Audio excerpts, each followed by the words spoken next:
అనగనగా ఒక రాజు అనగనగా ఒక రాణి. రాజు గుణము మిన్న రాణి మనసు వెన్న. అనగనగా ఒక రాజు అనగనగా ఒక రాణి.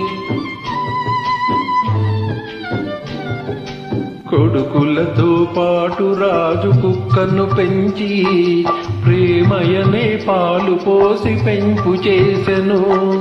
కొన్నాళ్లకు ఆ రాజు కన్ను మూసెను. కుక్క చల్లనైన చూపు వల్ల ఇల్లు నిలిచెను. కొన్నాళ్లకు ఆ రాజు కన్ను మూసెను. కుక్క చల్లనైన చూపు వల్ల ఇల్లు నిలిచెను. వారి ఇల్లు నిలిచెను. అనగనగా ఒక రాజు అనగనగా ఒక రాణి. రాజు గుణము మిన్న రాణి మనసు వెన్న. అనగనగా ఒక రాజు అనగనగా ఒక రాణి.